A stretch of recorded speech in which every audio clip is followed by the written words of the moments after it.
అస్సు అంటే మంచి, ఆ మంచితనం మూర్తీభవించిన సు అనేటువంటి వర్ణము సువర్ణమే మండల వెంకటకృష్ణారావు గారు. అవనిలో ఉండే మంచితనం అంతా గడ్డ కట్టి ఆయన అవనిగడ్డలో పుట్టాడు. ఆ అవనిగడ్డకి తుఫాను వచ్చినప్పుడు, సునామీ వచ్చినప్పుడు, ఉప్పెనలు కమ్మేసినప్పుడు పంచె పైకి అడ్డం కట్టి లేచి రైతులందరినీ పిలిచి శవాలు సైతం మోసి అనాథలకి అన్నం పెట్టి ఆదరించి తాను ఒక శాసనసభ్యుడిగా తనని అంతకుముందే ఏకగ్రీవంగా ఎన్నుకున్నటువంటి ప్రజలకి ఒక ఎమ్మెల్యే ఎంత చేయగలడో అంతకు 10 రెట్లు చేసినటువంటి మహానుభావుడే. అటువంటి వాళ్ళు ఉన్నటువంటి సీమ, వాళ్ళ పేరు తలుచుకున్న చోట మళ్ళీ అటువంటి దుర్భిక్షం రాదు. ఇప్పుడు శత జయంతి వేడుకలు జరుపుకోవడంలో మన ఆశ ఏమిటి అంటే ఆ మహానుభావుని ఆశీస్సుల వల్ల మళ్ళీ ఆంధ్రప్రదేశ్ రాష్ట్రంలో ఎటువంటి దుర్భిక్షము రాకుండా సుభిక్షంగా వర్ధిల్లుతుంది, అందులో సందేహమే లేదు. అయినా సుభిక్షంగా వర్ధిల్లింపజేసేటువంటి అద్భుతమైన నాయకత్వం మనకి ఏడాది క్రితం లభించింది. మనం అదృష్టవంతులం.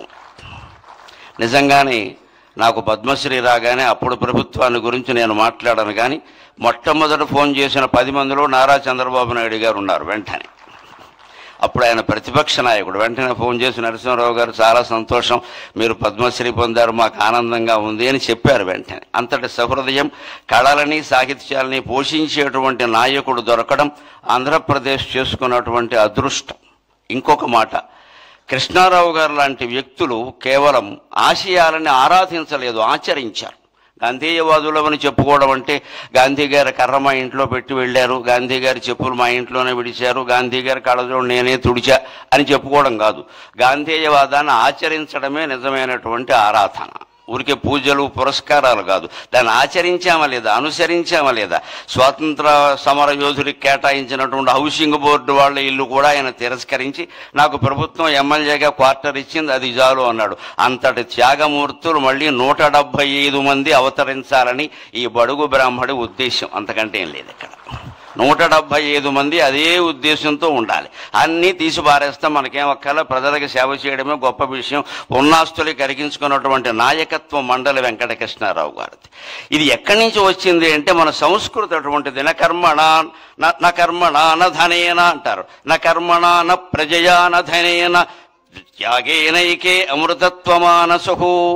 నీవు చేసిన యజ్ఞయాగాది కర్మల వల్ల కానీ, ఏ కార్యక్రమాల వల్ల కానీ నీకు అమృతానందం కలుగుతుందో లేదో చెప్పలేం. నీ సంతానం వల్ల కూడా నీకు అమృతానందం కలుగుతుందో లేదో చెప్పలేం. సంతానం అంటే ఇవాళ ముందు సంతానం, తర్వాత సంతాపం, అనుమానమేం లే. ఫాలోడ్ బై డిన్నర్ అంటూ ఉంటారే, సంతానం ఫాలోడ్ బై సంతాపం. అంతకంటే లేనివాళ్ళు లేరని ఏడుస్తారు, ఉన్నవాళ్ళు ఉన్నారని ఏడుస్తున్నారు, అంతకంటే ఏం లేదు. ఈ సంతానం వల్ల నీకు అమృతానందం కలగదు. ఎన్ని 100 కోట్లు సంపాదించినా నీకు అమృతానందం కలగదు. త్యాగం చేస్తేనే అమృతానందం కలుగుతుంది. అది కృష్ణారావు గారి జీవితం. ఇట్టి ఈ క్రమశిక్షణకి ఎన్ని ఏండ్లు, ఇట్టి త్యాగానుభూతికి ఎన్ని ఏండ్లు, త్యాగమున అమృతత్వమునందుమనడి వేలేండ్ల సంస్కృతి ప్రాణమీవు, త్యాగమున అమృతత్వమునందుమనడి వేలేండ్ల సంస్కృతి ప్రాణమీవు. ఆయన భాషాభిమాని, కేవలం అభిమాని కాదు, ఆయన తప్పులు దిద్దేవాడు. ఓ మాస్టర్ అబ్బాయి కదా, గురువు గారు అబ్బాయి కదా, బుద్ధి చెప్పేవాడు, బుద్ధి తేనేమయ్యా అన్నాడు వేమన్న గారు. అందుకని ఆయన తప్పులు దిద్దేవాడు. టీచర్స్ డేని తెలుగులో గురువు గారి దినం అంటుంటే ఆ మాట ఏమిటి అన్నట్టు ఆయన. ఎందుకంటే దినం అనే మాట తెలుగులో ఎక్కడ వాడతారో అందరికీ తెలుసు. అందుకని ఎన్టీ రామారావు కూడా శ్రీకృష్ణ విజయంలో గొప్ప డైలాగు పెట్టించాడు ఆయన కావాలనే. ఆ దినమునకు మీరు రావాలను అంటే వెనగానే రామారావు గారు కృష్ణుడి వేషంలో ఉండి తద్దినంబునకే రాగలము అంటాడు. అంటే నీకు తద్దినం పెడతానని అర్థం. అది అందులో విలన వేషం వేసిన రాక్షసుడికి తద్దినం పెడతానని, తద్దినంబునకే రాగలనని రాయవాయ, 2 అర్థాలు వస్తాయన్నాడు. భాషాభిమాని, భాషా పండితుడు కదా రామారావు గారు అంటే. అలాగే ఈయన కూడా అదే. కాబట్టి గురువు గారి దినం అంటే ఏమిటది? గురు పూజా మహోత్సవం అని మొట్టమొదట మార్చిన వాడు మండల వెంకటకృష్ణారావు గారు. భాషలో అటువంటి దోషాలు సరిచేయాలి మనం. మదర్స్ డే, ఫాదర్స్ డే కానీ తల్లి దినం, తండ్రి దినం అనకూడదు. మనకి దినాలు పెట్టి అలవాట్లేదు. ప్రతిరోజు తల్లిని గౌరవిస్తాం, ప్రతిరోజు తండ్రిని గౌరవిస్తాం. మనకి డేస్ జరుపుకోవడం మానేసి వాళ్ళ పుట్టినరోజు నాడు వాళ్ళ దగ్గర కూర్చుని పారసేవ చేస్తే అది మాతృభాషా దినోత్సవం, మాతృదేవీ దినోత్సవం కూడా అవుతుంది. అటువంటి ఆదర్శాలన్నీ మనం స్వీకరిద్దాం. ఇవాళ మండల బుద్ధప్రసాద్ గారు కూడా తండ్రికి ముమ్మూర్తుల 100కి 100 పాళ్ళు ప్రతిరూపమైనటువంటి వ్యక్తి.